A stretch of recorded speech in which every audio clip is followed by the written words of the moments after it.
Good morning, traders. Welcome to our Game Edge pre-market prep for Tuesday, July 22nd. Today we'll be covering our normal three pillars: sentiment, structure, and trend, as well as covering zero DTE structure, as well as the overall market structure, as we saw a little bit of weakness yesterday into the afternoon session. So let's go ahead and jump right into it. Thank you everybody for joining us. Make sure you're following us on YouTube as well as X, and hit that like and subscribe button, and you'll be notified anytime we do go live or anytime we post on X, as we do update our stuff intraday, as well as post key important times of the day and observations that we're seeing within the overall SPX structure, as well as our market trend model. So starting with our market trend model, as we always do, this is based on the tick index. You can research that at your favorite investing website. The quick takeaway is buying versus selling within the overall market. Our key area that we look at is this bolded white CT, cumulative tick. This is our intraday overall look. If the bolded area or bolded line, is traversing to the upside, that's indicating more buying versus selling the overall market. And obviously to the downside, conversely, that would be more selling than buying. We use these short-term moving averages as short-term momentum indicators, and we like to at least stay above it if we're in a bullish look and positioning for moves to the upside, or if we're seeing some weakness and to the downside. So in the afternoon, obviously we saw our CT bolded white line crossing below these short-term moving averages, so that was giving us a little bit more cautionary look, a little bit more risk off. And then obviously you saw the SPX dropping up here to our breadth indicator, new highs versus new lows. New highs were outpacing new lows pretty significantly, so more stocks obviously were being bought than sold. But we did see our filtered cumulative tick plus 1,000, minus 1,000 block order indicators here. We saw those up slightly through the opening and midday, but then coming down towards the end of the day, indicating we were seeing some weakness from institutions also. But our cumulative tick did finish above zero for the day. So we'll watch this for today. Two possible outcomes would be we see some more weakness and stay below these overall moving averages. These moving averages start to curl down and we see some sort of move down into our colored ribbon. That would obviously indicate more weakness. Or we start to recover these short-term moving averages and we start moving back to the upside. We would need to see this bolded CT start making new highs if overall price action is making new highs, to give us a positive divergence to the upside, indicating that it was more buying versus selling. You'll notice this high here relative to the SPX price, which is this green line right here. We made a new high on SPX price, but we did not make a new high on the overall tick. So we did have a negative divergence with buying versus selling heading into that new all-time high there.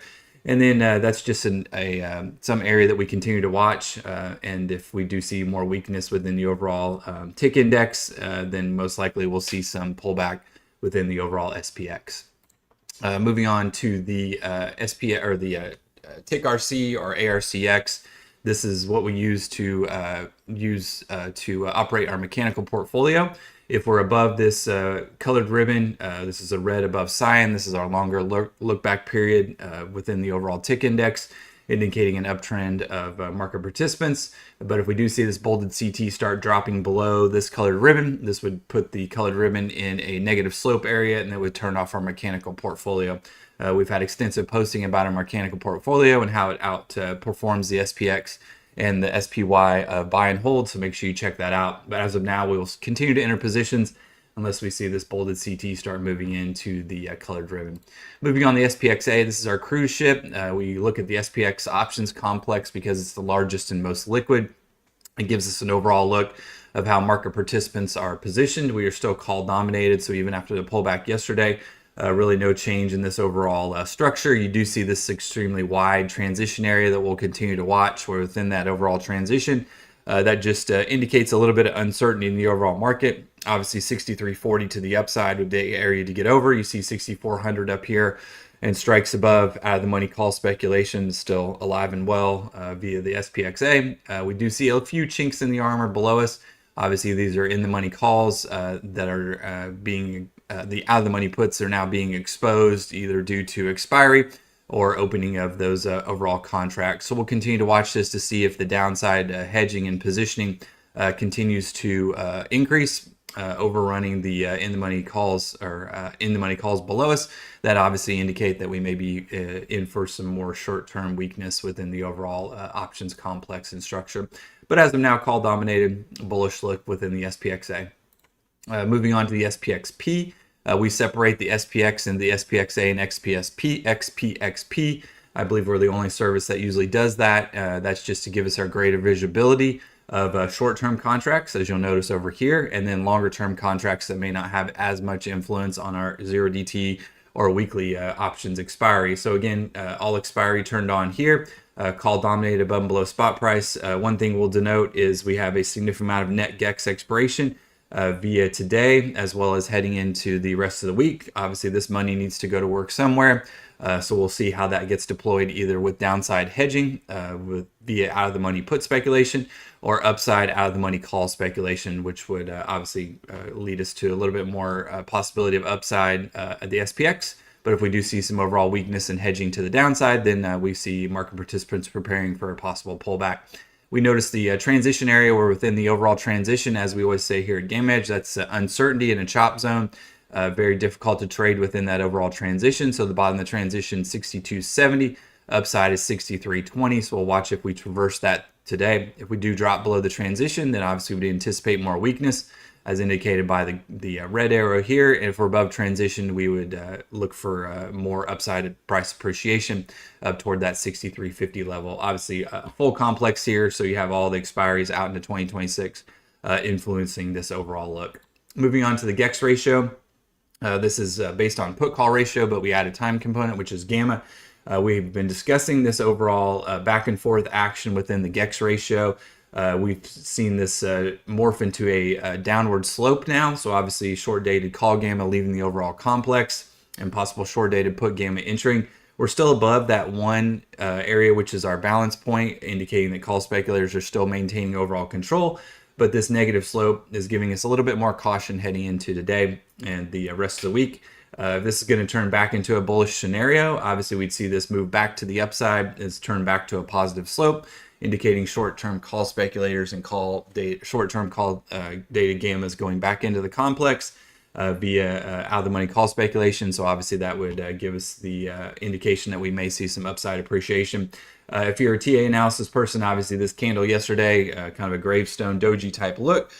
So obviously that could lead to some more downside, or that may just be a short-term phenomenon of profit taking here at all-time highs and a pullback. So again, we'll watch this GEX ratio to see if it continues to weaken, which would be dropping below 1, indicating that we obviously would see some more pullback in the overall market, or does it start to improve after this short-term overall profit taking into the all-time highs.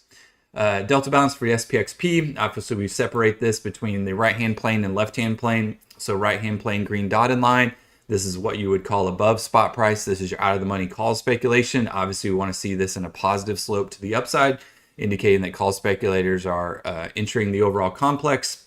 And then the left-hand plane is our in the money below spot price. It's maintaining its overall positive slope for now, but that right-hand plane indicating that out of the money call speculation is starting to dry up. So that upside appreciation may be more difficult. And then the overall delta balance is in a negative slope also.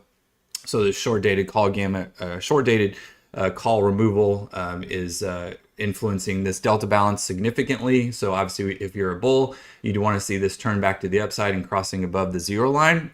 Delta balance, if it drops below 0, obviously that would indicate the overall structure continues to weaken. We do see a rebound into midweek here into Wednesday, and then on out into the rest of the week. So again, this may be a short-term phenomenon. As we saw last week, we were talking about that heading into Tuesday, Wednesday, possible pullback, which we got on Tuesday, and then we had a nice rebound back on Wednesday. So we'll continue to watch this to see if we have the same overall structure and playbook as last week, or do we start to see this morph into something a little bit, some structure that's a little bit weaker, which you'd see both of these delta balance lines start dropping below 0 and indicating negative slopes to the downside. Moving on, the SPXP 0DT, we are put dominated, so that's slightly weak, but if you'll notice, the net GEX is only negative 600,000. So we're within that floor of noise adjustment that we could easily go either direction, depending on what the intraday volume analysis and intraday market participants are opening and closing of contracts and indicating which direction they want to go. So we'll continue to watch that. Drunken Sailor range for today, that's just a choppiness range that we watch of low exposure area. Within this exposure area, you are at the mercy of the intraday volume metrics. So whichever way the wind is blowing for intraday market participants is which way that overall price action will most likely drift. To the downside, 62.95. To the upside, 63.20-25 area is what we'll continue to watch. And you'll notice a confluence of that top of the Drunken Sailor range with the overall GEX and DEX transition. We see this quite a few times within the overall 0DT structure. So this gives us greater confluence that if we're above those transition areas, we're in a little bit more call-dominated positive gamma environment, as well as the Drunken Sailor range. So that would lead us to a price appreciation and a long trade towards 63.50. If we see this area become an overall, supply area that it's difficult to get over, then we'd most likely be looking to short this area at 63.25 and 63.30. So again, we'd have to see multiple tests of this area and not just one test and a pullback. You want to see multiple failures into that overhead, and then the resulting vol M, which is our intraday volume analysis, would not be indicating upside market speculation via our call centroid. So that again would give us greater confluence, multiple indications that we would have an area to short against, and we'd look for a pullback down towards 6,300. And then again, if we're below and plowing through this 62.95, 6,300 level to the downside with significant volume and vol M, both of our slopes would have to be negative and to the downside. Large amount of contracts coming into the overall complex with puts, then we would look for a move down towards the 62.70 level, and then most likely not below that. I'd be looking for 62.50, and then probably some short-term stalling into that area again, unless we see a high volume run rate of market participants speculating with out-of-the-money puts to the downside. So unambiguous really trades today within the overall Drunken Sailor range. Chop zone, that would be no trade area for us. Above Drunken Sailor and transition, 63.25, 63.30, we'd be looking for longs towards 63.50. And below the Drunken Sailor range, 62.90, 62.85, that NGEX level, you enter a more negative gamma put dominated environment. So if obviously if our vol M command is indicating and our MTM, then we'd be looking for a short down towards 62.65, 62.70 area would be the first profit target. So that's our game plan for today. Make sure you check that out. Put these levels on your chart and see how that plays out today, as well as intraday updates that we'll be providing. SPXP net stack command, highest sensitivity areas. Again, talked about the upside as well as the downside areas. One thing I want to draw your attention to is this net charm. These out of the money calls will continue to grow. The charm will continue to grow on those throughout the day. These will be a significant overhead headwind up towards that 63.50 level. And then the out of the money puts at 62.50. Those are obviously well below the transition area to the downside, but these would be supportive if we do come into that area. So overall, what we call locked horns structure headed today, that's in the money calls below us that are supportive, in the money puts above us that are resistance or supply area. So again, bouncing back and forth within this overall structure will be difficult, as well as that Drunken Sailor range. So we'll be at the mercy of the vol M command intraday volume metrics. And then if we're just chopping around within the Drunken Sailor range, this charm will continue to grow and come into play. This net stat, obviously right-hand plane integral will continue to grow on the out of the money calls, and then your out of the money puts will continue to grow also. So we'll watch that throughout the day. But we're not expecting significant upside movement, again, unless we see out of the money call speculation at least above 63.50. That would be the cap. 63.25, 63.30 on the upside, as we've already discussed, and then the downside levels. So moving on, the SPX pre-market look. This is obviously the spread X, which gives you an indication of where we might open for the day in trading view, overlaid with our trading view levels, scripts for the day. So we're above the overall full complex transition, but you'll note that those are areas that we're looking to the downside, 62.70, 62.75, full complex, 62.80, or 62.95, 6,300 areas on any pullback. And then to the upside, obviously the 63.25 would be that first stopping level, and then 63.50 to the upside. So we'll go back and look at that 0DTE real quick that we were just discussing, and that overall game plan here, 62.95, 62.90 to the downside, to the upside transition, 62.25, 62.30 for a move up towards 63.50. So you can pause your player and study this chart, or come join us at Game Edge. We'll be happy to go through this. We have significant education. We have a new Fast Pass that helps you get up to speed very rapidly if you're a new member and you've never used Gamma, Delta, Vanna, Charm, any of those terms for your intraday trading, come join us. We'll get you up to speed, profitable trader very quickly, or you can use our follow our mechanical portfolio. That's for people that don't have enough time to be butt in the seat, zero DT traders. That's mechanical portfolio where all of your trades are open and closed via the market on open, and all of the scans are run at night, and we post those for members, obviously, that follow that portfolio. So beats the SPX and SPY buy and hold by a significant margin. So thanks for joining us today. I'll be around for another minute if anybody wants to go over single stocks. We'll be posting those, most likely pre-market stocks that are close to key levels, and you can check those out via X that we'll be posting those. So Mosey, it is in the welcome channel on the Discord, or you should have also received an email. If you didn't receive that email, DM me or Taylor, and we'll get that to you as soon as possible. Yeah, absolutely. Yep.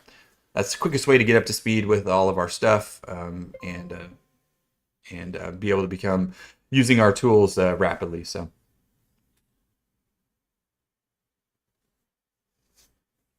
All right. Thanks, everybody, for joining us. Make it a great day. Obviously, a little bit of caution heading out into the day with the overall structure as well as the MTM, but we'll see how that kind of plays out today. Thanks, everybody.